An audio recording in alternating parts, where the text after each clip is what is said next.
Baik, kejap. Baik. Jadi malam ni kita di Kelantan kita. Ya. Jauh kita datang. Jauh datang. Balik kampung. Di kampung. Aku tak ada kampung. Aku tak ada kampung. Jadi ni kita nak letak bawah. Aku dah jalanan juga, tapi tak sempat nak letak poster. Perjalanan bawah saudara Hashim Mursyidi. Jadi hari ni hujan. Saya harap saudara Rosli akan cakap kuat sikit melawan hujan. Tajuk dia melawan hujan. Apa nama, saudara Rosli mengendalikan satu grup atau page dekat Facebook, Bacaan Lia. Jadi selamat kita tak pakai elektrik ya. Jadi Tuhan marah pasal balak. Balak pasal balak. Jadi kita tanpa buang banyak masa, saya minta saudara Rosli Ibrahim untuk bentangkan ada apa dengan Bacaan Lia. Kita ceritakanlah baik. Tanpa lengah masa, saya mempersilakan. Nak pegang Tak apa. Assalamualaikum warahmatullahi wabarakatuh. Salam sejahtera dan kita berjumpa dalam kuliah buku di Kelantan hari ini dalam suasana hujan yang sangat lebat. Jadi suara saya juga kena melantun melepasi suara deruan hujan dan guruh. Idea untuk membuat ataupun buat kumpulan Bacaan Lia sebenarnya tercetus daripada pengalaman-pengalaman peribadi saya sendiri, di mana sebenarnya saya sedang memasarkan satu konsep, iaitu selalu kita membaca buku, misalnya membaca hal-hal yang kita sukai, membaca benda-benda yang kita rasa kita selesa dengan pandangan-pandangan tu. Kemudian dia juga sebenarnya satu manifestasi untuk mewujudkan komuniti buku, di mana ada orang membaca buku seorang-seorang, ada orang membaca sendiri-sendiri sahaja tanpa ada komuniti. Yang dikatakan komuniti ni, kita bertemu seorang yang berbeza dari sudut kecenderungan pembacaannya. Begitu juga latar belakang pemikirannya. Jadi Bacaan Lia sebenarnya mempertautkan kepelbagaian tadi. Kepelbagaian jenis bacaan, kepelbagaian latar belakang individu. Di mana biasanya bila kita datang daripada aliran A, kita rasa bahan-bahan bacaan dalam aliran A adalah yang terbaik. Maksudnya diskurs kita, wacana kita hanya berlegar di sekitar kumpulan kita saja. Kita tidak mengetahui atau tidak pernah bersentuhan dengan literatur atau literatur dari luar kumpulan kita. Tetapi dengan wujudnya Bacaan Lia, kita sebenarnya sedang mendedahkan seseorang itu kepada kepelbagaian. Dan inilah semangat zaman sebenarnya. Semangat zaman bahawa kita tak hidup dalam tempurung. Kita bukan membaca dalam tempurung kita saja. Misalnya, kalau kita aliran Salafi misalnya, kita akan membaca literatur tokoh-tokoh yang melibatkan aliran tersebut, tanpa kita pernah bersentuhan dengan aliran pandangan-pandangan yang mengkritik pandangan aliran tadi. Ataupun kalau dalam camp yang lebih kecil, walaupun ada Salafi misalnya, ada pecahan-pecahan camp. So kita nak terdedah dengan literatur camp tadi. Okey, misalnya kalau dia camp mazhab, kita nak orang-orang yang daripada camp yang anti mazhab mengupload bahan-bahan yang berbeza yang mengkritik pandangan tadi. Jadi bila kita ada engage dengan pandangan-pandangan berbeza, di sinilah akan mewujudkan kemantapan pandangan kita tadi. Pandangan kita teruji. Maknanya kita bukan cuma berlaung di dalam tempurung kita. Kita keluar dan cabar idea kita untuk kita pertahankan. Kalau kita cakap hanya sendiri saja, memang kita syok sendirilah. Jadi itu konsep bacaan liar. Yang dikatakan bacaan liar adalah liar tadi. Kita membaca secara kita dah robohkan sepadan-sepadan tadi. Kita belajar berinteraksi dengan kepelbagaian, aliran pemikiran orang, lepas tu kerencaman idea yang wujud dalam masyarakat. Jadi itu juga saya secara peribadi saya sebenarnya dulu juga membaca secara sektarian. Proses kita membaca dulu kan, kita rasa apa yang kita baca dah best dah. Kita baca satu aliran misalnya, kita rasa aliran kita dah best. Kemudian bila kita berjumpa dengan aliran orang lain, baru kita nampak dia macam refleksi, dia macam cermin tau. Baru kita dapat melihat diri kita, oh rupanya pandangan aku ni tak kemas lagi, ataupun ada sisi-sisi yang aku tak ternampak lagi. Jadi dengan wujudnya pelbagai aliran, baru kita nampak, oh rencamnya.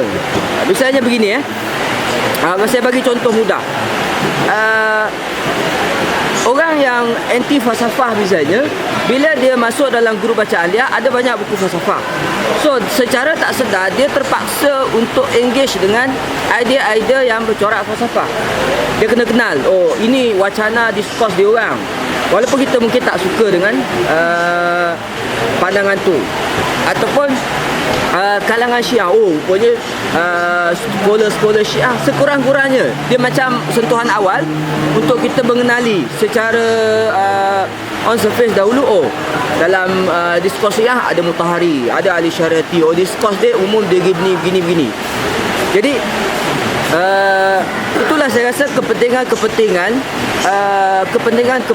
bacaan liar.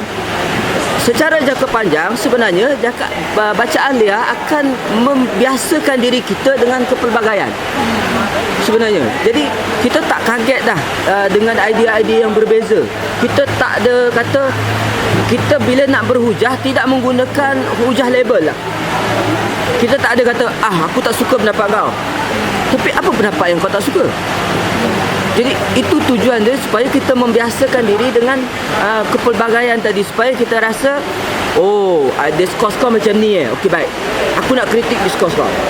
Okey, apa hujah ni? Hujah ni maknanya di sini sebenarnya bacaan liar cuba menanam benih kepada budaya kepelbagaian, supaya kita saling mengenal orang yang berbeza dengan kita, dan kita respon terhadap kepelbagaian tu dengan kematangan, bukan lagi dengan label ataupun dengan cara pengkafiran ataupun dengan cara pembakaran buku.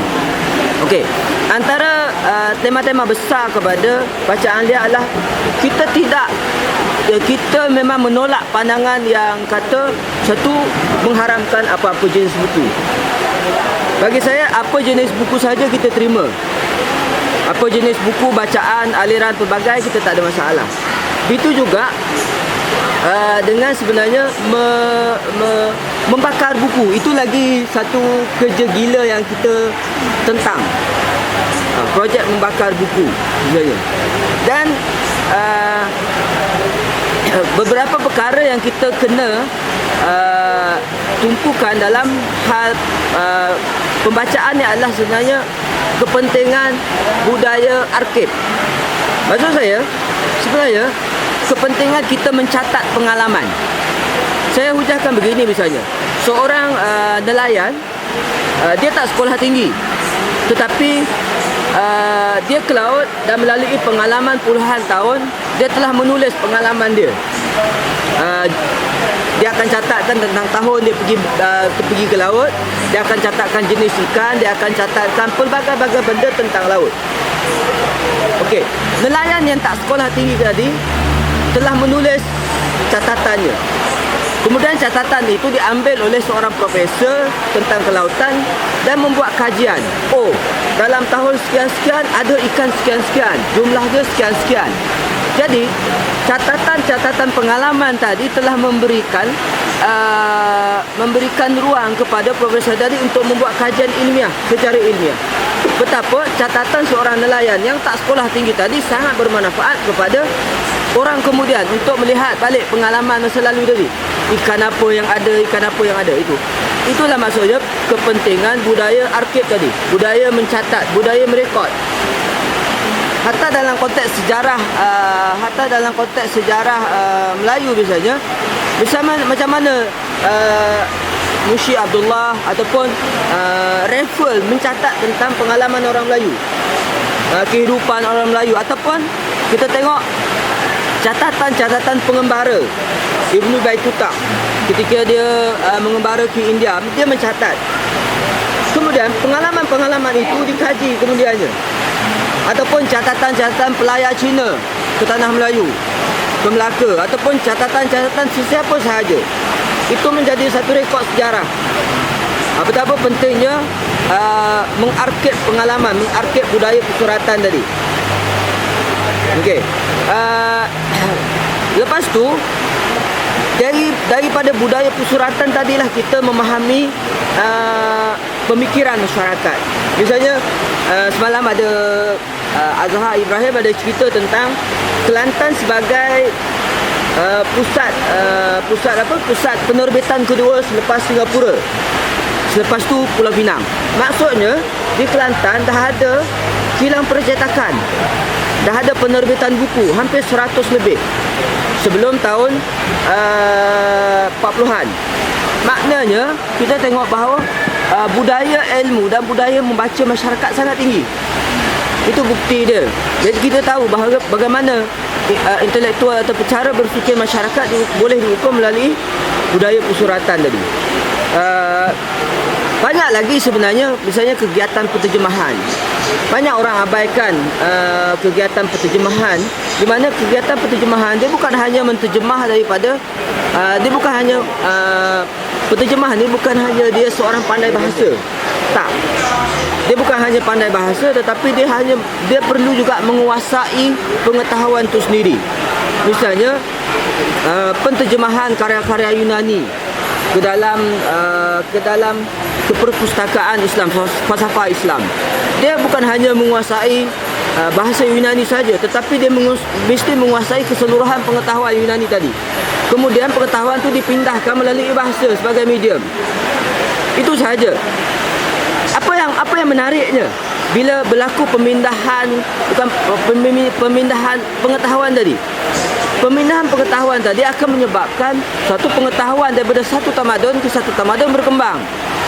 Begitu juga akhirnya dari aspek budaya masyarakat, dia sebenarnya menyebabkan kita bila nak terjemahkan sesuatu istilah misalnya ke dalam bahasa Melayu, kita akan mencari kosakata atau vocabulary yang sesuai dengan bahasa kita, yang memadai untuk diterjemahkan daripada bahasa asing tadi ke dalam bahasa Melayu. Di sini memberikan peranan kepada perkembangan bahasa.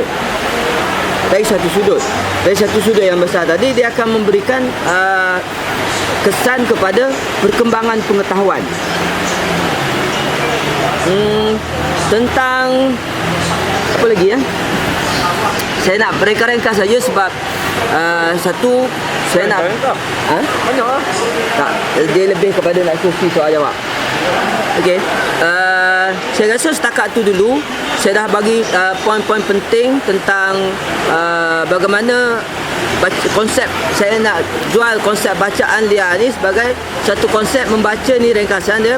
Konsep membaca secara interaktif. Maksudnya kita bersentuhan dengan kepelbagaian pemikiran, kepelbagaian jenis bacaan, kepelbagaian level pemikiran dan keperluan tentang mewujudkan sebuah komuniti buku. Komuniti buku ni macam yang biasa-biasa kita dengar sekarang dalam konteks sekarang, macam buku jalanan atau kuliah buku atau buku jalanan Kelantan. Itu adalah sebenarnya bentuk-bentuk komuniti buku. Maksudnya buku bukan lagi duduk dalam perpustakaan dan disimpan dan dibaca oleh orang-orang khusus. Kita nak accessible kan, kita nak bagi pengetahuan tu boleh diakses oleh semua kalangan. Kan? Semua kalangan yang dia boleh capai. Itu tidak termasuk lagi soal kefahaman lah. Kefahaman itu sebenarnya sangat individual dan benda tu melalui proses latihan lah. Okay, itu saja saya buka untuk sesi diskusi kita lah. Tanya. Soalan pertama, Baca dia. faham apa? Tak tahu. Maksudnya, macam mana kita nak cara kalau pembacaan dia ni dari konsep yang spesifik kan, macam mana kita boleh buat benda tu secara berkesan? Macam mana? Sebab kita duduk dalam komuniti yang besar, so nak buat pembacaan secara liar dalam kumpulan tu, macam mana benda tu boleh berkesan? Okey. Sebab kan saya bagi yang mudah lah. Misalnya di universiti sebenarnya ada satu masalah yang saya rasa ada budaya yang saya rasa tidak baik. Misalnya seorang yang datang dari fakulti khusus, fakulti tertentu sebenarnya tidak ada engage, tidak ada pergaulan harian dengan orang yang fakulti yang lain. Betul tak? Di situ anda tidak akan memahami pengalaman orang yang belajar yang berbeza. Betul. Misalnya orang yang fakulti agama, fakulti Islam misalnya, tidak akan tahu tentang apa yang berlaku dekat fakulti ekonomi. Dia tak tahu apa debate ekonomi. Apa teori ekonomi misalnya. Dia tak memahami. Ataupun misalnya saya pernah sembang dengan kawan-kawan Yusuf misalnya, dia fakulti undang-undang, fakulti syariah, cerita syariah, cerita hudud bla bla bla bla. Tapi cuba tanya kat dia tentang perlembagaan. Dia tak pernah sembang dengan budak perlembagaan. Konstitusi Perlembagaan Malaysia. Apa Perlembagaan Malaysia? Akhirnya, apa kesan dia? Dia keluar jadi graduan, jadi itu duduk cerita pasal hudud tanpa memahami tentang konteks budaya. Itu kesan dia. Sebenarnya secara sosialnya sebenarnya pergaulan juga harus rentas. Kita harus bergaul dengan orang-orang yang ada latar belakang yang sangat berbeza. Jadi kalau dalam konteks universiti kita harus juga bergaul dengan pelajar-pelajar, kawan-kawan kita yang datang daripada fakulti yang berbeza. Jadi di situ kita melakukan engage, sembang-sembang pengetahuan tentang apa kau belajar? Kau belajar tentang apa? Cuba kau cerita sikit. Aku pun nak faham tentang tentang perkara ni. Dia pun cerita. Kita pun cerita apa yang kita. Jadi rupanya begini. Sebenarnya betul. Itu satu soalan yang baik sebab saya rasa ini antara budaya yang sebenarnya mengekang kepada ramai orang. Kemudian bila dia lepas universiti, dia hanya syok sendiri. Dia hanya baca dia hanya pengetahuan dia hanya dalam tumpurung dia sahaja.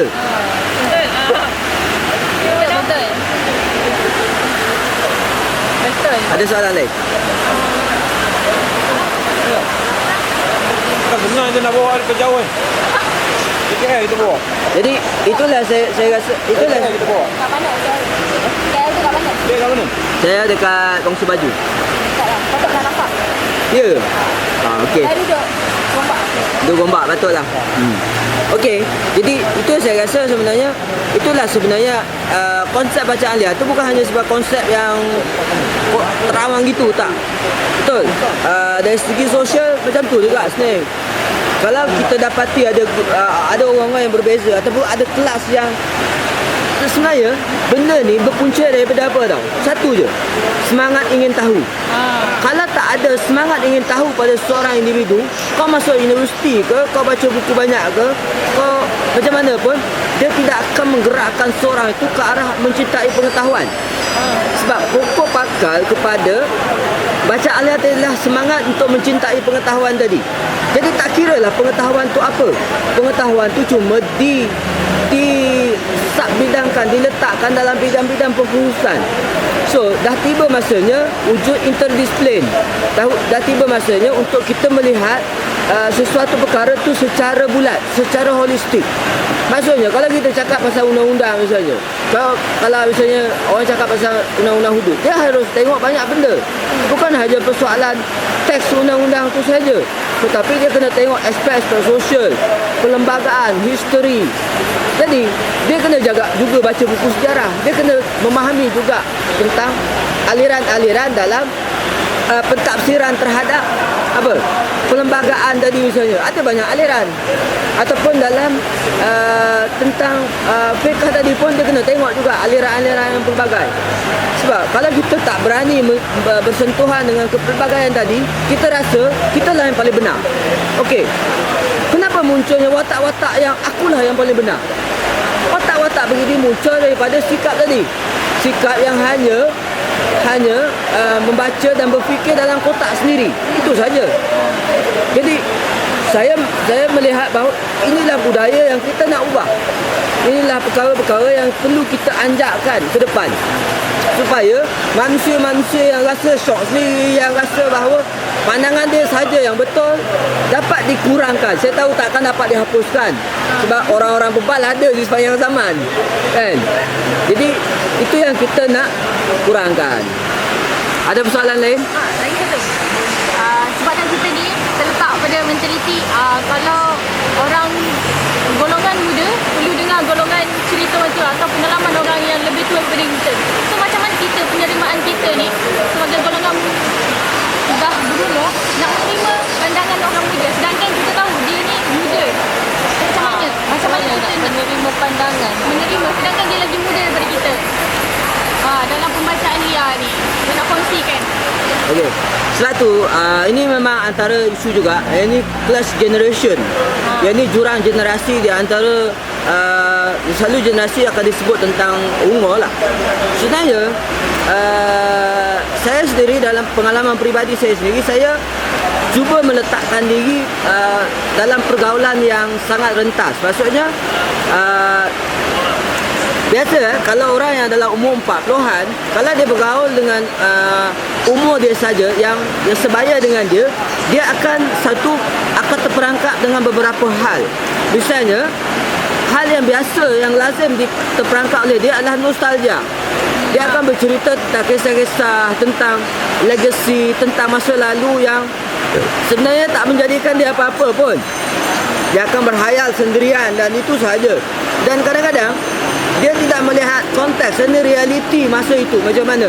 Apa sebenarnya yang terjadi sekarang? Dia tak akan dapat tentang semangat zaman.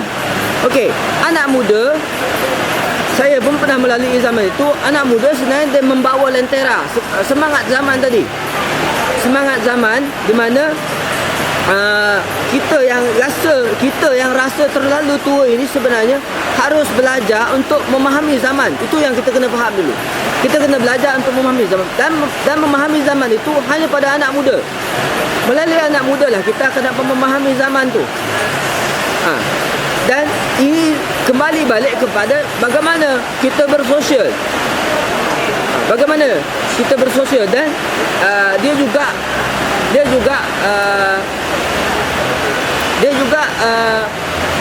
akan menguji kita bagaimana kita ni macam mana. Maksudnya dari segi ya, ada orang rasa macam takut kan nak campur dengan anak muda yang mungkin dia kata kau budak yang baru nak up, ataupun seorang yang belum matang. Tetapi sebenarnya seperti juga kita yang pernah melalui zaman itu, kita melalui proses-proses tertentu untuk pematangan. Misalnya saya contoh begini seorang yang mungkin kita sedang pegang satu buku. Okey. Pegang satu buku, yang buku ini kalau kita baca, kita bagi kat kawan kita yang muda, kita kata kat dia, kau tak akan mampu faham. Betul tak? Kau tak payah baca, buku ni berat, buku ni kau tak akan mampu faham. Tetapi sebenarnya kefahaman itu macam mana kita nak ukur? Sedangkan kita tak tahu lagi. Okey. Secara personalnya saya sendiri, misalnya saya start kumpul buku dan membaca ketika saya tingkatan 1. Ketika itu senior saya suruh saya baca buku untuk dia. Jadi ketika itu saya dah baca buku tingkatan 6, buku ekonomi. Saya dah baca buku-buku sastra tentang perkembangan sastra Indonesia daripada Lekra sampai ke Balai Pustaka. Ya, ketika itu saya tidak memahami perkembangan itu, debate itu. Debate di Aceh saya tak faham. Tetapi benda itu sebenarnya akan memberikan kesan kepada kita kemudian. Misalnya begini, orang tua dia bawa anak dia pergi sembang dekat kalangan yang ayah kan, seorang ayah dia bawa anak dia sembang di kalangan kawan-kawan ayah dia. Okey, daripada pengalaman walaupun dia masa kecil dia tahu buat apa, dia cuma datang mendengar, tetapi benda itu akan masuk dalam bawah sedar dia. Fikiran manusia dia store benda tu. Kemudian bila dia dewasa, dia bertemu dengan debate itu. Apa yang dibincangkan oleh ayah dia misalnya. Akhirnya perkara itu memberikan pemahaman yang mantap kepada dia tau. So macam mana kita nak judge orang yang budak tadi yang kita kata kau takkan faham. Kita tak tahu latar pengalaman dia yang dia lalui sebelum ni. Hanya kita mengukur berdasarkan umur dia, saya rasa itu tidak matang. Sebab seseorang yang mungkin umur yang sama tetapi tentu mempunyai latar belakang pengalaman yang berbeza. Sentuhan pengalaman dia, mungkin pergaulan dia sebelum ini, pendedahan dia sangat berbeza kan? Jadi adalah lebih baik adalah kita memberi peluang kepada semua orang untuk akses kepada maklumat, akses kepada bahan tadi. Raja, boleh terjawab soalan tadi? Okey, tanya. Okey, Usang. Usang kan? Ya. Kau baca Lia? Kenapa tak baca Lembu? Kenapa Lia? Kau guna Lia? Dia panjang sikit. Lia sebenarnya kalau nak kira kenapa saya menggunakan perkataan bacaan Lia. Konsep bacaan Lia tu saya temukan melalui satu term yang digunakan oleh pengkaji sastra yang mengkaji tentang perkembangan sastra Indonesia, iaitu di masa perkembangan Lekra, Lembaga Kebudayaan Rakyat, di mana satu label telah diberikan oleh Order Baru kepada buku-buku Lekra dianggap sebagai bacaan Lia. Bacaan yang kebanyakan novel yang sebenarnya menggugat status quo ketika itu, menggugat status quo, dan label ini juga diberikan oleh Belanda kepada karya-karya sastra yang anti-imperialis ketika itulah. Jadi daripada konsep itu sebenarnya bacaan dia juga memanifestasikan untuk perlawanan terhadap dominasi. Dominasi apa? Dominasi idea. Itu sebenarnya kita nak lawan idea-idea yang dominan. Maknanya kalau misalnya sesuatu dominan itu tu dalam skala yang macam-macam lah. Kalau contohnya seorang yang masuk dalam grup tu, misalnya grup Facebook tu, dia seorang beraliran A. Okey, itu menjadi dominan. Pandangan itu menjadi dominan dalam individualisme dia, individu dia. Kemudian bila dia bersentuhan dengan pandangan berbeza B, C, D, E dan F misalnya, mula-mula dia akan rasa tak selesa. Tapi lama-lama bila dia dah terbiasa, dia dah tengok ada bacaan begini-begini, secara tidak sedar dia akan terdorong juga untuk apa je sebenarnya pandangan dia. Kita nak membuka kunci itu, membuka kunci supaya dia ada kecenderungan untuk meneroka sesuatu yang lain daripada apa yang dia percaya. Itu sebenarnya bacaan liar. Jadi liar itu memaknakan bahawa dia terlalu asing. Saya bagi contoh beginilah. Misalnya kalangan saya bagi contoh mudah misalnya, saya kena sebutlah aliran-aliran kan. Okey, misalnya kalangan Syiah misalnya. Dia baca semua bahan-bahan yang diterbitkan pasca revolusi 79. Banyak benda-benda itu. Dan bacaan liar sebelum-sebelum ni pun pernah mengupload bahan-bahan yang kritik dia. Kritik idea-idea revolusi Iran, kritik Syiah, kritik pandangan-pandangan yang Syiah tadilah, supaya yang orang yang Syiah tadi bila dia masuk dan dia berkenalan, oh ada pandangan yang kritik macam ni, dia tahu. Ataupun misalnya seorang yang menjadi Sunni, dia rasa falsafah ni hanya milik Syiah saja. Kita upload bahan-bahan yang bersifat literature tentang pengalaman Sunni dalam bidang falsafah. Jadi di sini dia nampak dah perkara isu ni lah. Misalnya contoh lagi, Salafi misalnya. Dia rasa tak ada debate tentang falsafah di kalangan Salafi. Tapi bila kita upload tesis-tesis, sekarang ni dia dah open source PDF, yang kebanyakan PDF kita boleh akses dekat internet. Dan bacaan liar dia cuma mengumpulkan saja bahan-bahan tu, menyatukan bahan-bahan tu dan letakkan dalam komuniti yang pelbagai. Jadi kajian-kajian macam tesis-tesis tu kita boleh akses secara online dan boleh download secara percuma. Misalnya tesis-tesis tentang kajian tentang pemikiran Ibn Taymiyah terhadap falsafah. Itu dah ada orang buat kajian. Tetapi kalau kita tanya dalam komuniti Salafi dekat Malaysia, dia tak tahu. Dia kata ada ke? Setahu aku kita orang haramkan je semua falsafah ni. Ataupun misalnya kajian-kajian tentang pemikiran atau fraksi-fraksi dalam Marxism. Banyak fraksi, bahasanya camp-camp dalam aliran Marxis.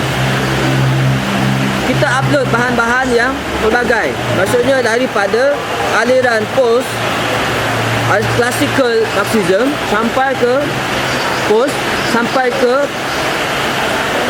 Neo Marxism, sampai ke Frankfurt School, sampai Adorno, ataupun sampai ke post modernism, Derrida, John Paul Sartre, apa semua kan.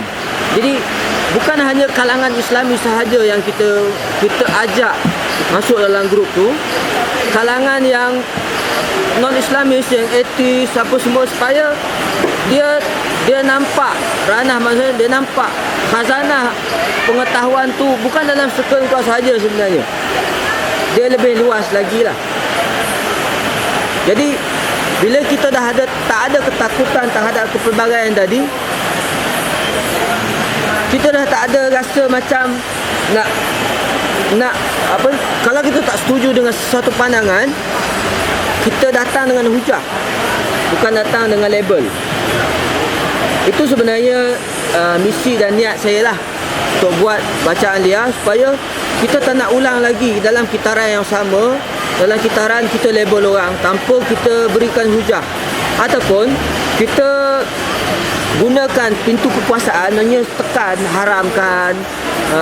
haramkan buku A kerana dia bertentangan dengan aliran kita, haramkan buku B kerana bertentangan aliran kita.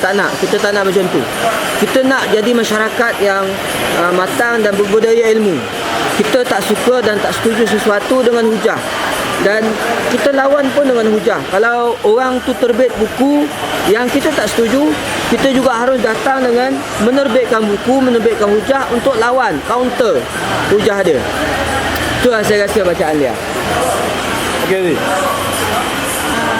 Halo. Salah. Kita soalan. Kita pergi dulu sebab nanti BNK masuk. Tutup. Oh, okey, okey. Tutup. Okey. Okay, kau panggil volunteer kalau nak. Okay, Okey, terima kasih datang. Sama-sama. Okey.